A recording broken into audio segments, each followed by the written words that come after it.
Hello, Arch Know. Actually coming to you in HD for once in my life. Little confession, I've actually discovered that I could have been coming to you in full 180 HP or whatever it's called for about probably a year and a half. I was just pressing the wrong output button when I was uploading stuff. What an idiot. We'll just have to ignore that. Anyway, today I'm reviewing Lady Vengeance by Juliette Has a Gun. I reviewed Miss Charming last, and this is supposed to be not the counterpart, but I think they came out at the same time. So while Miss Charming was the white, ethereal, lovely rose perfume, this one is supposed to be something a bit darker. It's in a black bottle and it's called Lady Vengeance. So 2006, again, it's a floral, made by the same perfumer, Francis Kirkjian, and the owner of Juliette Has a Gun, Ladyette Has a Gun. That was a good one. Something Romano, his name is. So yeah, I'll read you the notes. It's, so this one says, a perfume with a rich and sophisticated trail, the expression of undeniable femininity, confident and divinely sensual. The fragrance of a lady for whom the art of seduction bears no secret. Did the last one say that as well? I'm not sure, I can't remember. The very elegant but thorny... Oh, they said thorny this time instead of spine. Last time it said she got spines. This one says the very elegant but thorny Bulgarian rose marries patchouli and vanilla to draw a fine elegance, both contemporary and inevitable. Now the other one, Miss Charming, had Moroccan rose. This one's got Bulgarian rose. I'm not that good to be able to tell you the subtle nuance differences between the two roses. I wish I was, maybe someday, but right now I can't. So it's basically a rose fragrance again, the same style as Miss Charming, which I'll put a link to in the little information blubble thing up there.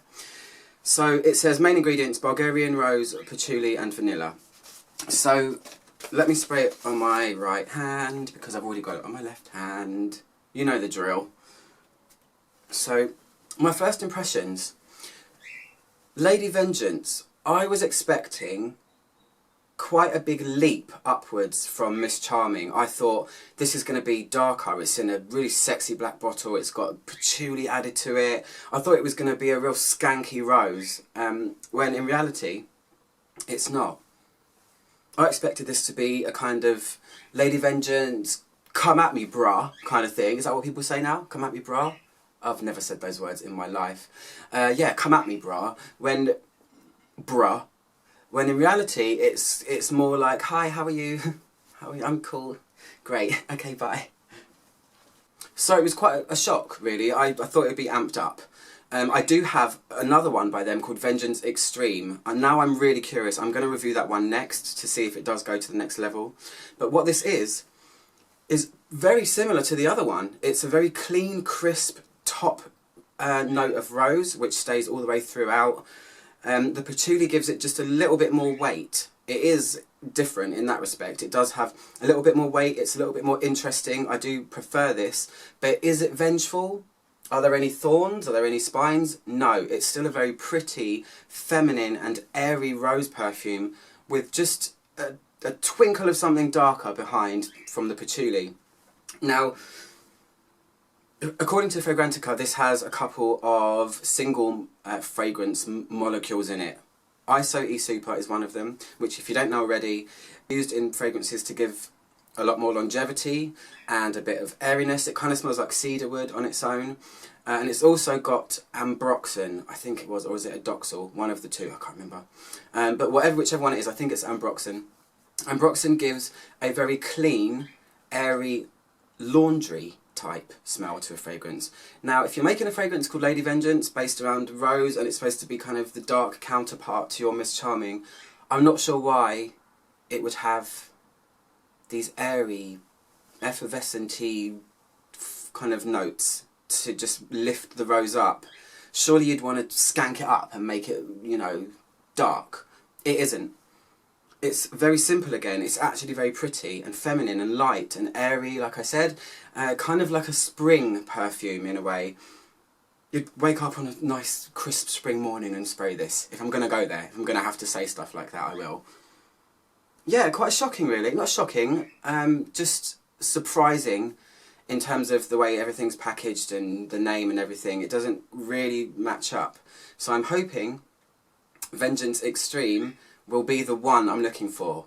I want a rose with punch. I want the rose with thorns. I want it with spines. I want it dirty and dark and just awful and shocking.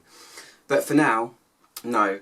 It's pretty much a very clean, airy rose. A little bit of spark from patchouli, like I said.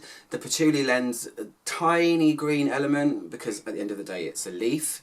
And this has vanilla in it as well, which really isn't too prominent either. This is all about the top. Light, airy, clean, crispy rose. It's very nice. I much prefer it to Miss Charming. It's got a little bit more depth, which is good. But other than that, there's not really much more to say. The downside of it, if I have to say one, which I don't usually like saying, but it's a review after all, is that I get, personally, I'm not sure if it will be the same as your skin, but I get sometimes with florals what I call muddy petal smell. It's like very delicate rose petals have been trodden into a puddle, a muddy, rainy puddle. So it just smells a bit wonky when it's close up, but in the air it's definitely beautiful. Oh, I did want to say, the patchouli never overtakes. The rose still holds its own. So maybe she has got some kick in her yet. So yeah, as I said, I will review Vengeance Extreme next, and we'll see how that one goes. Until then, I'm out on my own. Click my logo to subscribe, and I'll see you guys very soon for another review. Goodbye.